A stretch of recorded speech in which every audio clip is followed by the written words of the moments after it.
Olá, tudo bem com vocês? Eu me chamo Tony. Hoje nós vamos ler o livro Harry Potter e a Pedra Filosofal. Para Jéssica, que gosta de histórias, para Anne, que gostava também, e para Dee, que foi quem ouviu esta primeiro. Capítulo 1. O menino que sobreviveu. O senhor e a senhora Dursley, da Rua dos Alfeneiros, número 4, se orgulhavam de dizer que eram perfeitamente normais. Muito bem, obrigado. Eram as últimas pessoas no mundo que se esperaria que se metessem em alguma coisa estranha ou misteriosa, porque simplesmente não compactuavam com esse tipo de bobagem. O Sr. Dursley era diretor de uma firma chamada Grunnings, que fazia perfurações. Era um homem alto, corpulento e quase sem pescoço, embora tivesse enormes bigodes. A Sra. Dursley era magra e loura, e tinha um pescoço quase 2 vezes mais comprido que o normal, o que era muito útil porque ela passava grande parte do tempo espichando-o por cima da cerca do jardim para espiar os vizinhos. Os Dursley tinham um filhinho chamado Dudley, o Duda, e, em sua opinião, não havia garoto melhor em nenhum lugar do mundo. Os Dursley tinham tudo o que queriam, mas tinham também um segredo, e seu maior receio era que alguém o descobrisse. Achavam que não iriam aguentar se alguém descobrisse a existência dos Potter. A senhora Potter era irmã da senhora Dursley, mas não se viam havia muitos anos.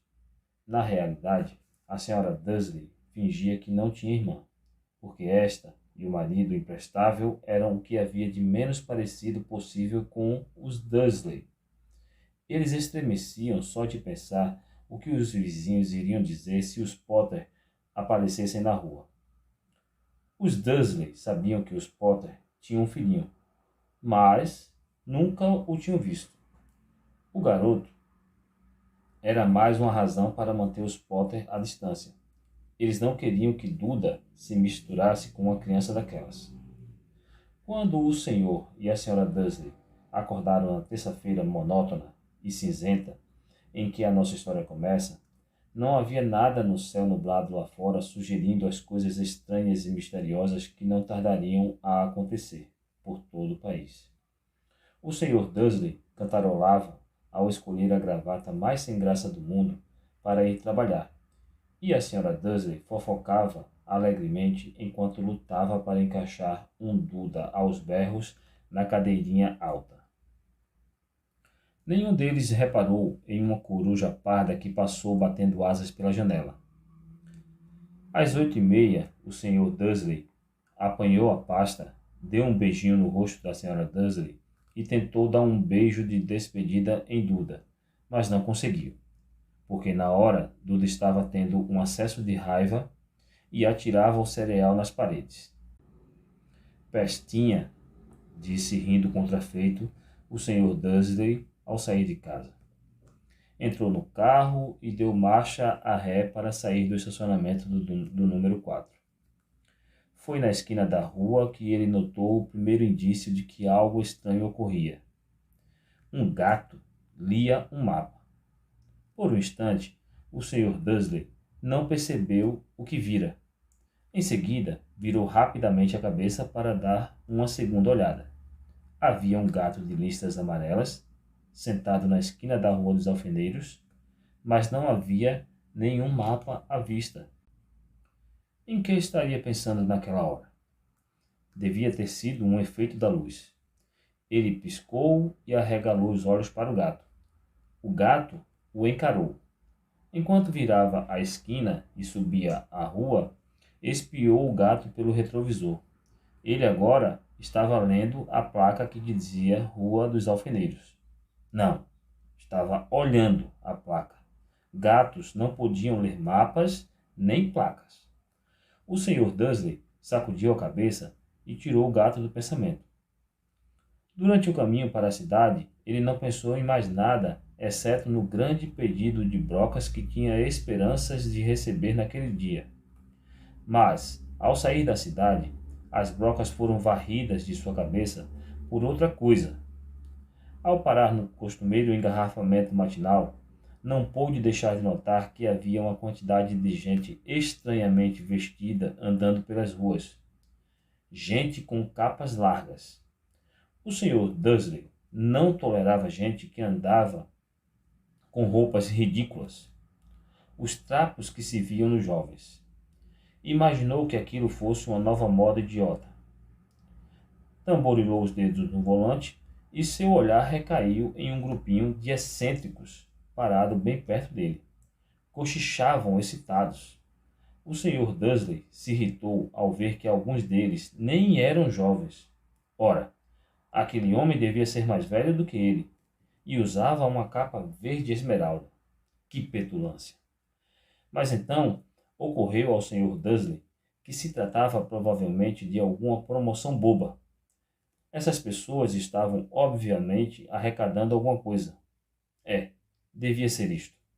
O tráfego avançou e alguns minutos depois o Sr. Dursley chegou ao estacionamento da Grunes, o pensamento de volta às brocas.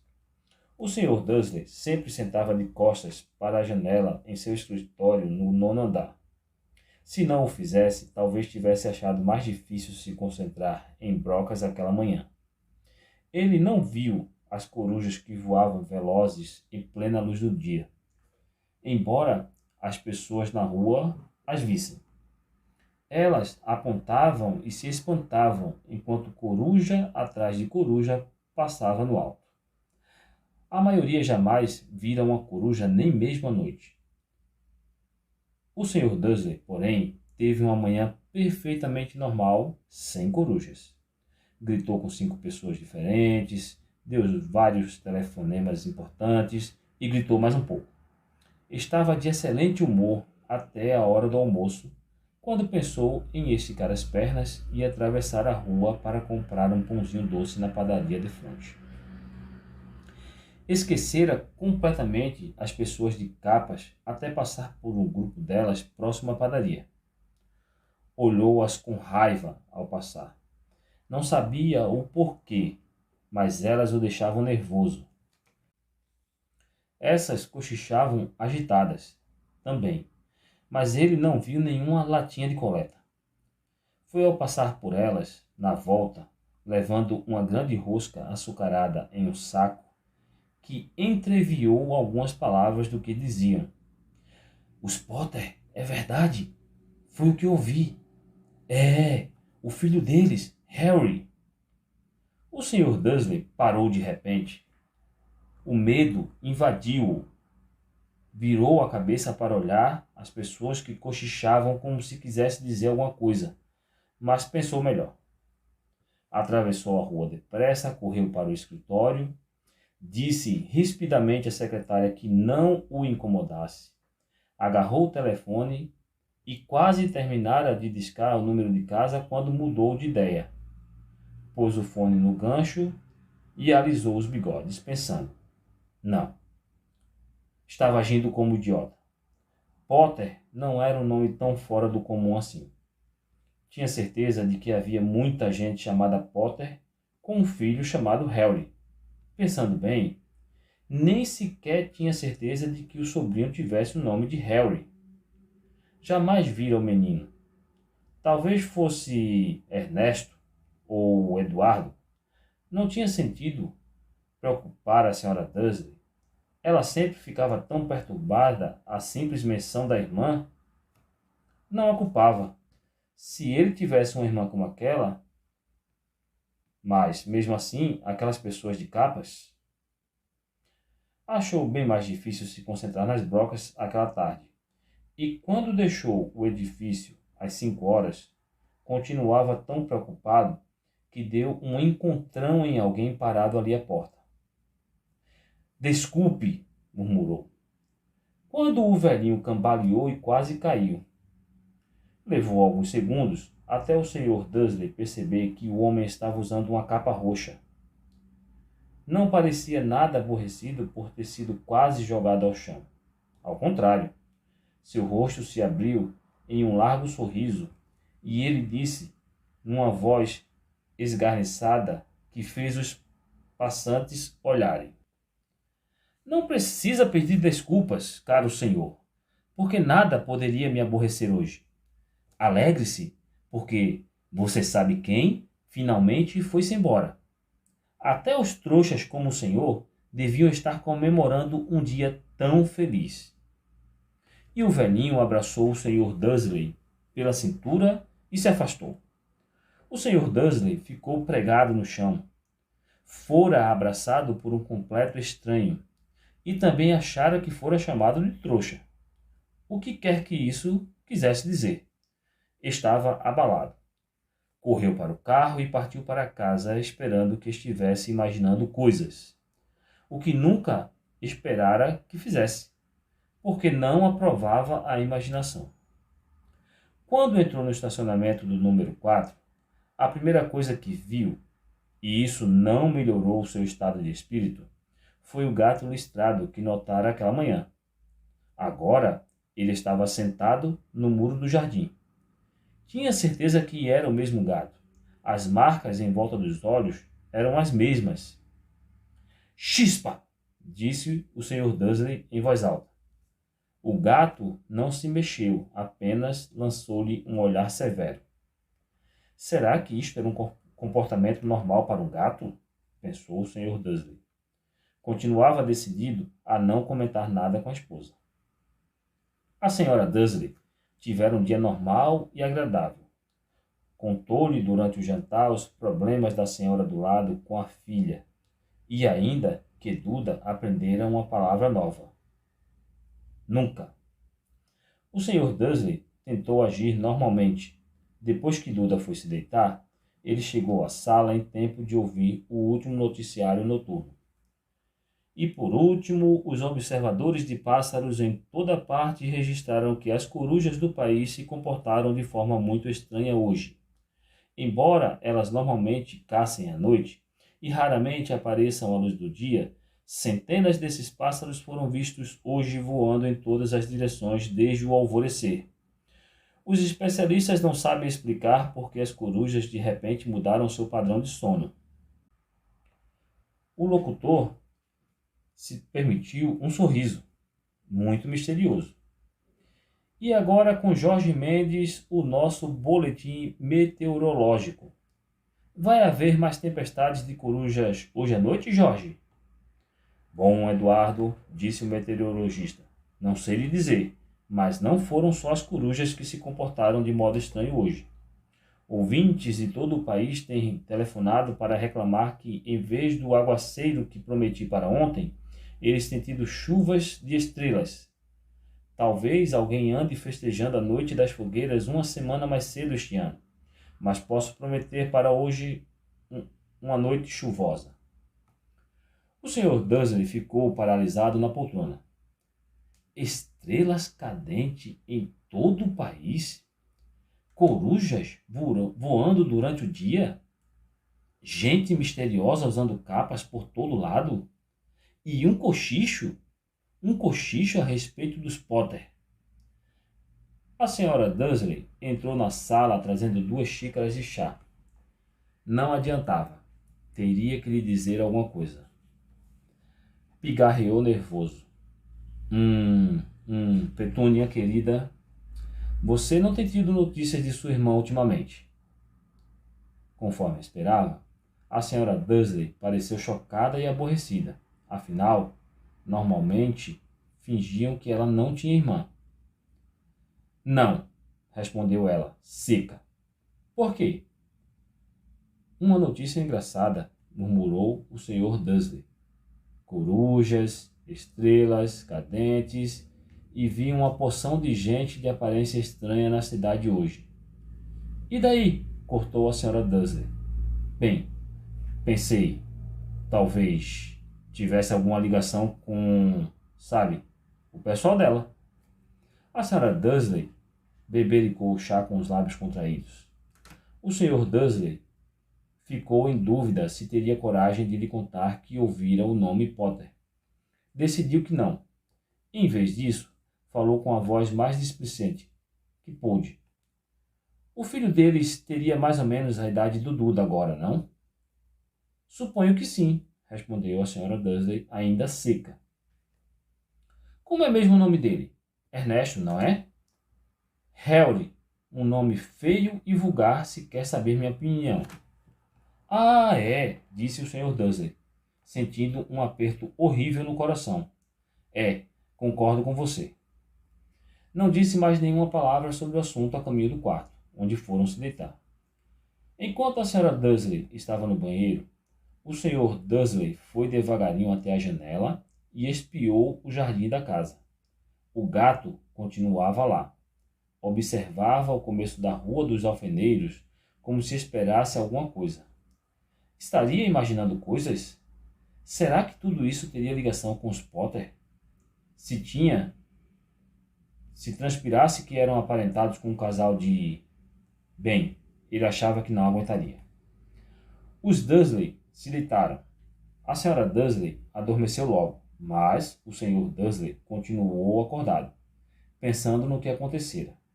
Seu último consolo antes de adormecer foi pensar que, mesmo que os Potter estivessem envolvidos, não havia razão para se aproximarem dele e da senhora Dursley. Os Potter sabiam muito bem o que pensavam deles e de gente da sua laia. Não via como ele e Petúnia poderiam se envolver com nada que estivesse acontecendo. O Sr. Dursley bocejou e se virou. Isso não poderia afetá-los. Como estava enganado. O Sr. Dursley talvez tivesse mergulhado em um sono inquieto, mas o gato no muro lá fora não mostrava sinais de sono. Continuava sentado, imóvel como uma estátua, os olhos fixos na esquina mais distante da Rua dos Alfeneiros, e nem sequer estremeceu quando uma porta de carro bateu na rua seguinte. Nem mesmo quando duas corujas mergulharam do alto. Na verdade, era quase meia-noite quando o gato se mexeu. Um homem apareceu na esquina que o gato estivera vigiando. Apareceu tão súbita e silenciosamente que se poderia pensar que tivesse saído do chão. O rabo do gato mexeu ligeiramente e seus olhos se estreitaram. Ninguém jamais vislumbrara nada parecido com este homem na Rua dos Alfeneiros. Era alto, magro e muito velho, a julgar pelo prateado dos seus cabelos e de sua barba, suficientemente longos para prender no cinto. Usava vestes longas, uma capa púrpura que arrastava pelo chão e botas com saltos, altos e fivelas. Seus olhos azuis eram claros, luminosos e cintilantes por trás dos óculos em meia-lua. E o nariz muito comprido e torto como se o tivesse quebrado pelo menos 2 vezes. O nome dele era Alvo Dumbledore. Alvo Dumbledore não parecia ter consciência de que acabara de pisar numa rua onde tudo, desde o seu nome às suas botas, era mal visto. Estava ocupado apalpando a capa, procurando alguma coisa, mas parecia ter consciência de que estava sendo vigiado, porque ergueu a cabeça de repente para o gato que continuava a fitá-lo da outra ponta da rua. Por algum motivo, a visão do gato pareceu diverti-lo. Deu uma risadinha e murmurou: "Eu devia ter imaginado." Encontrou o que procurava no bolso interior da capa. Parecia um isqueiro de prata. Abriu-o, ergueu-o no ar e o acendeu. O lampião de rua mais próximo apagou-se com um estalido seco. Ele o acendeu de novo. O lampião seguinte piscou e apagou. 12 vezes ele acionou o apagueiro, até que as únicas luzes acesas na rua toda eram 2 pontinhos minúsculos ao longe, os olhos do gato que o vigiava. Se alguém espiasse pela janela, agora, até a senhora Dursley, de olhos de contas, não conseguiria ver nada que estava acontecendo na calçada.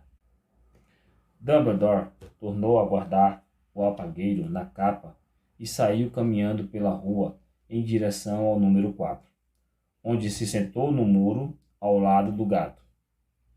Não olhou para o bicho, mas, passado algum tempo, dirigiu-se a ele. Imaginei encontrar a senhora aqui, professora Minerva McGonagall. E virou-se para sorrir para o gato. Mas este desaparecera. Em vez dele, viu-se sorrindo para uma mulher de aspecto severo que usava óculos de lentes quadradas exatamente do formato das marcas que o gato tinha em volta dos olhos. Ela também usava uma capa esmeralda, trazia os cabelos negros presos num coque apertado e parecia decididamente irritada. Como soube que era eu? Perguntou. Minha cara professora, nunca vi um gato se sentar tão duro. O senhor estaria duro se tivesse passado o dia todo sentado em um muro de pedra, respondeu a professora Minerva. O dia todo? Quando podia estar comemorando? Devo ter passado por mais de 10 festas e banquetes a caminho daqui. A professora fungou, aborrecida. Ah, sim, vi que todos estão comemorando, disse impaciente. Era de esperar que fossem um pouco mais cautelosos, mas não. Até os trouxas notaram que alguma coisa estava acontecendo. Deu no telejornal. Ela indicou com a cabeça a sala às escuras dos Dursley. Eu ouvi. Bando de corujas, estrelas cadentes. Ora, eles não são completamente idiotas. Não podiam deixar de notar alguma coisa. Estrelas cadentes em Kent? Aposto que foi coisa do Dédalo Diggle. Ele nunca teve muito juízo.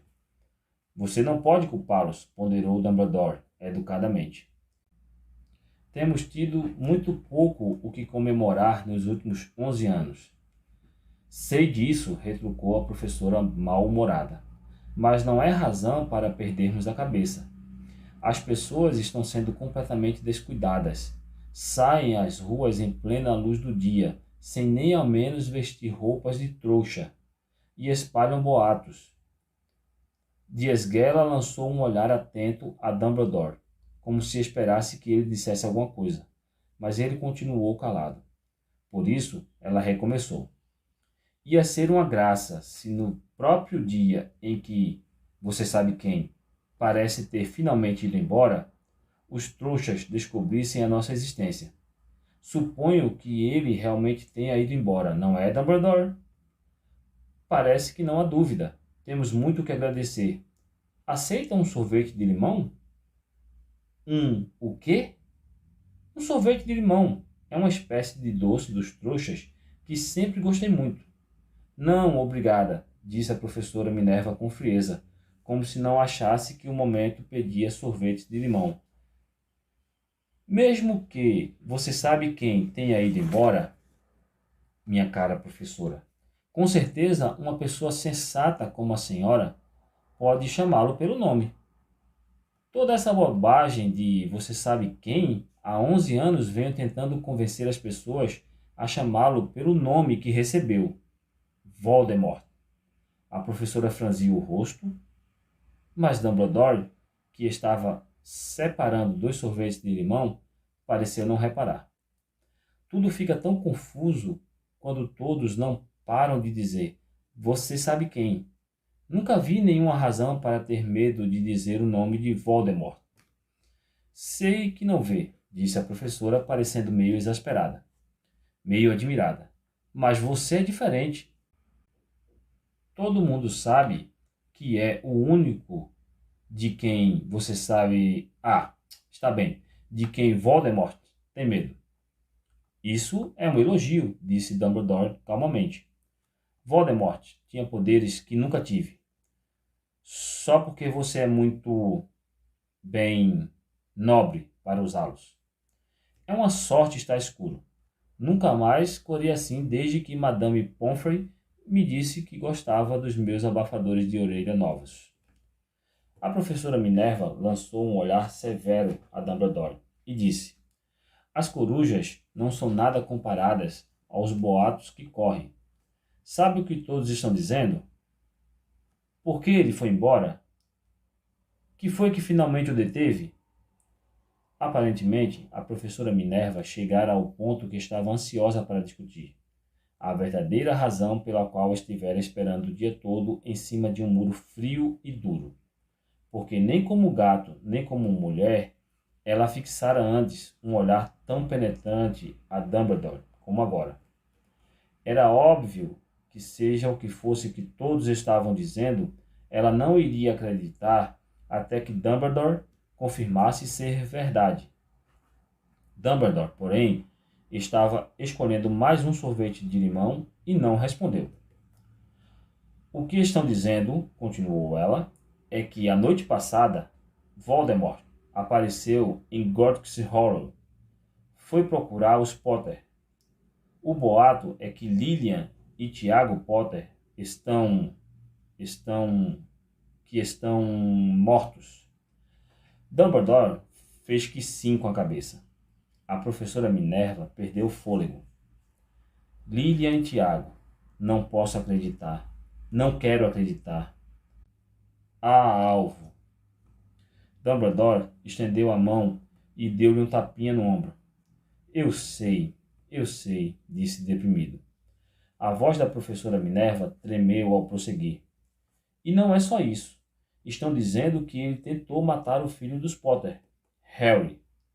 Mas não conseguiu. Não conseguiu matar o garotinho. Ninguém sabe o porquê nem como, mas estão dizendo que na hora que não pôde matar Harry Potter, por alguma razão, o poder de Voldemort desapareceu, e é por isso que ele foi embora.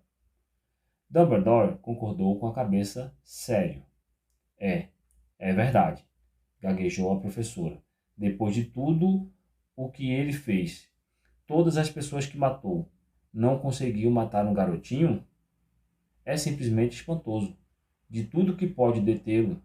Mas, por Deus, como foi que Harry sobreviveu? Só podemos imaginar, disse Dumbledore. Talvez nunca cheguemos a saber. A professora Minerva pegou um lenço de renda e secou com delicadeza os olhos por baixo das lentes dos óculos. Dumbledore deu uma grande fungada ao mesmo tempo que tirava o relógio de ouro do bolso e o examinava. Era um relógio muito estranho. Tinha 12 ponteiros, mas nenhum número. Em vez deles, pequenos planetas giravam à volta. Mas devia fazer sentido para Dumbledore, porque ele o repôs no bolso e disse: Hagrid está atrasado. A propósito, foi ele que lhe disse que eu estaria aqui, suponho. Foi. E suponho que você não vai me dizer por que está aqui, e não em outro lugar. Vim trazer Harry para o tio e a tia. Eles são a única família que lhes resta. Você não quer dizer... Você não pode estar se referindo a essas pessoas que moram aqui, exclamou a professora Minerva, pulando de pé e apontando para o número 4. Dumbledore, você não pode. Estive observando a família o dia todo. Você não poderia encontrar duas pessoas menos parecidas conosco. E tem um filho. Viu dando chutes na mãe até a rua, berrando porque queria balas. Harry Potter vir morar aqui? É o melhor lugar para ele, disse Dumbledore com firmeza. Os tios poderão lhe explicar tudo quando ele for mais velho. Escrevi-lhes uma carta. Uma carta? Repetiu a professora com a voz fraca, sentando-se novamente no muro. Francamente, Dumbledore, você acha que pode explicar tudo isso em uma carta? Essas pessoas jamais vão entendê-lo. Ele vai ser famoso, uma lenda. Eu não me surpreenderia se o dia de hoje ficasse conhecido no futuro como o dia de Harry Potter. Vão escrever livros sobre Harry. Todas as crianças no nosso mundo vão conhecer o nome dele. Exatamente, disse Dumbledore, olhando muito sério por cima dos óculos de meia-lua. Isto seria o bastante para virar a cabeça de qualquer menino. Famoso antes mesmo de saber andar e falar. Famoso por alguma coisa que ele nem vai se lembrar. Você não vê que ele estará muito melhor se crescer longe de tudo isso até que tenha capacidade de compreender? A professora abriu a boca, mudou de ideia, engoliu em seco e então disse: É, você está certo, é claro. Mas como é que o garoto vai chegar aqui, Dumbledore? Ela olhou para a capa dele de repente como se lhe ocorresse que talvez escondesse Harry ali. Hagrid vai trazê-lo. Você acha que é sensato confiar a Hagrid uma tarefa importante como esta? Eu confiaria a Hagrid a minha vida, respondeu Dumbledore. Não estou dizendo que ele não tenha o coração no lugar, concedeu a professora de má vontade. Mas você não pode fingir que ele é cuidadoso, que tem uma decência... Que foi isso? Um ronco discreto quebrara o silêncio da rua. Foi aumentando cada vez mais, enquanto eles olhavam para cima e para baixo da rua à procura de um sinal de farol de carro. O ronco se transformou num trovão quando os dois olharam para o céu, e uma enorme motocicleta caiu do ar e parou na rua diante deles. Se a motocicleta era enorme, não era nada comparado ao homem que a montava de lado. Ele era quase 2 vezes mais alto do que um homem normal, e pelo menos 5 vezes mais largo. Parecia simplesmente grande demais para existir e tão selvagem. Emaranhados de barba e cabelos negros longos e grossos escondiam a maior parte do seu rosto. As mãos tinham o tamanho de uma lata de lixo, e os pés calçados com botas de couro pareciam filhotes de golfinhos. Em seus braços imensos e musculosos se segurava um embrulho de cobertores. Hagrid! Exclamou Dumbledore, parecendo aliviado. Finalmente! E onde foi que arranjou essa moto? Pedi emprestada, professor Dumbledore, respondeu o gigante, desmontando cuidadosamente da moto ao falar. O jovem Sirius me emprestou. Trouxe ele, professor. Não teve nenhum problema? Não, senhor. A casa ficou quase destruída, mas consegui tirá-lo inteiro antes que os trouxas invadissem o lugar. Ele dormiu quando estávamos sobrevoando Bristol. Dumbledore e a professora Minerva curvaram-se para o embrulho de cobertores. Dentro, apenas visível, havia um menino que dormia a sono solto. Sob uma mecha de cabelos muito negros caída sobre a testa, eles viram um corte curioso. Tinha a forma de um raio. Foi aí que... sussurrou a professora. Foi, confirmou Dumbledore. Ficará com a cicatriz para sempre. Será que você não poderia dar um jeito, Dumbledore? Mesmo que pudesse, eu não o faria. As cicatrizes podem vir a ser úteis. Tenho uma acima do joelho esquerdo que é um mapa perfeito do metrô de Londres. Bem, me dê ele aqui, Hagrid. É melhor acabarmos logo com isso. Dumbledore recebeu Harry nos braços e virou-se para a casa dos Dursley. Será que eu podia me despedir dele, professor? Perguntou Hagrid. Ele curvou a enorme cabeça descabelada para Harry e lhe deu o que deve ter sido um beijo muito áspero e peludo. Depois, sem aviso, Hagrid saltou um uivo como o de um cachorro ferido. Psiu! Sibilou a professora Minerva. Você vai acordar os trouxas. Desculpe, soluçou Hagrid, puxando um enorme lenço sujo e escondendo a cara nele. Mas não consigo suportar Lilian e Tiago mortos e o coitadinho do Harry ter de viver com os trouxas. É muito triste. Mas controle-se, Hagrid, ou vão nos descobrir, sussurrou a professora, dando uma palmadinha desajeitada no braço de Hagrid, enquanto Dumbledore saltava a mureta de pedra e se dirigia à porta da frente. Depositou Harry devagarinho no batente, tirou uma carta da capa, meteu-a entre os cobertores do menino e, em seguida, voltou para a companhia dos dois. Durante um minuto inteiro, os três ficaram parados, olhando para o embrulhinho. Os ombros de Hagrid sacudiram. Os olhos da professora Minerva piscaram loucamente, e a luz cintilante que sempre brilhava nos olhos de Dumbledore parecia ter se extinguido. Bem, disse Dumbledore, finalmente, acabou-se. Não temos mais nada a fazer aqui. Já podemos nos reunir aos outros para comemorar. Disse Hagrid, com a voz muito abafada. Vou devolver a moto de Sirius. Boa noite, professora Minerva, professor Dumbledore. Enxugando os olhos na manga da jaqueta, Hagrid montou na moto e acionou o motor com um pontapé. Com um rugido, ele levantou voo e desapareceu na noite. Nos veremos em breve, espero, professora Minerva, falou Dumbledore, com um aceno da cabeça. A professora Minerva assoou o nariz em resposta. Dumbledore se virou e desceu a rua. Na esquina, parou e puxou o apagueiro. Deu um clique e 12 esferas de luz voltaram aos lampiões, de modo que a Rua dos Alfeneiros, de repente, iluminou-se com uma claridade laranja e ele divisou o gato listrado se esquivando pela outra ponta da rua.